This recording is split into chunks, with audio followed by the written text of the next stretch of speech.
Hi everyone, welcome to my channel Siri beauty and foods. నా channel ఎవరైనా కొత్తగా చూస్తుంటే నా ఛానల్ని సబ్స్క్రైబ్ చేయండి, లైక్ చేయండి, షేర్ చేయండి. మరిన్ని ఇలాంటి వీడియోస్ కోసం కామెంట్ సెక్షన్లో కామెంట్ చేయండి. నేను లాస్ట్ టైం లైవ్ వీడియో చేశాను కదా, నా దగ్గర ఉన్న హెయిర్ ఎక్స్టెన్షన్ వేస్ట్గా ఉంది, అది చిక్కు పడిపోయింది అని. అది చిక్కు తీసి మెస్సీ బ్రైడ్ చేశాను కదా. నాకు ఒక ఈవెంట్ ఉంది, ఆ ఈవెంట్లో ఇది వేస్తున్నాను అని చెప్పాను.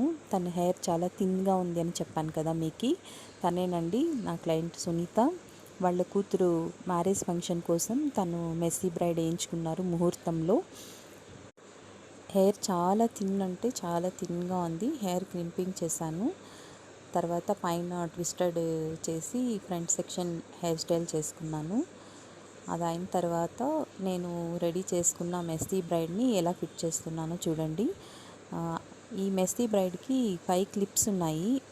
తన హెడ్కి అయితే అన్ని క్లిప్స్ అవసరం లేదు, సో నేను అందుకే ఎండింగ్ అటుపక్క ఇటుపక్క ఎండింగ్ ఫిట్ చేశాను, క్లిప్ ఫిట్ చేశాను. మిడిల్లో మాత్రము ఒక క్లిప్ వేసి తర్వాత హెయిర్ పిన్తో సెక్యూర్ చేసుకుంటున్నాను. కొన్ని హెయిర్ పిన్స్తో బాగా టైట్గా సెక్యూర్ చేసుకోవాలి. సుజాత హెయిర్ పిన్స్ యూజ్ చేస్తానండి, చాలా స్టిఫ్ ఉన్నాయి, అవి చాలా బాగున్నాయి, క్వాలిటీ కూడా. పైన హెయిర్ ఫ్రంట్ పార్ట్ ఉంది కదా, మిగిలిన ఆ హెయిర్ని కింద ఇలా ఎక్స్టెన్షన్ సెక్షన్లో నుంచి మిడిల్లో తీసుకోవాలి. తీసుకొని పైన ఎక్స్టెన్షన్ని అలా పట్టుకోమని చెప్పాను తనని. కింద ఆ హెయిర్ ఉంది కదా, 3 సెక్షన్ని జడ అల్లుకోవాలి. ఇలా జడ అల్లేసుకొని కింద ఒక రబ్బర్ బ్యాండ్తో టైట్ చేసుకొని ఎక్స్టెన్షన్ ఉంది కదా, ఆ హెయిర్కి ఈ హెయిర్ని అటాచ్ చేసి పిన్ చేసుకోవాలి. అప్పుడు టైట్గా ఉంటుంది. చూస్తున్నారు కదా, జడ అల్లుతున్నాను. చాలా అంటే చాలా థిన్ హెయిర్ అండి తనకి. ఆ హెయిర్లో ఎక్స్టెన్షన్ వేసినా కూడా అంత కంఫర్ట్గా ఉండదు. సో అందుకే నేను అలా రెడీ ఎక్స్టెన్షన్ని ఇది చేశాను. చూసారు కదా తన ఫైనల్ లుక్ ఎలా ఉందో.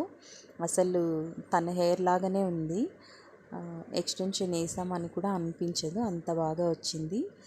తర్వాత హెయిర్ స్కాలప్ కనిపిస్తుంది తనకి, అందుకోసమే నేను హెయిర్ డస్ట్ యూస్ చేస్తున్నాను.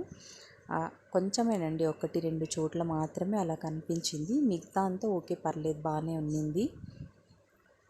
అది అయిపోయిన తర్వాత ఫైనల్ లుక్ తనకి జడబిళ్ళ పెట్టేశాను. చూసారు కదా ఎలా ఉందో. మీకు నచ్చితే ఒక లైక్ చేయండి, షేర్ చేయండి, నా ఛానల్ సబ్స్క్రైబ్ చేయండి.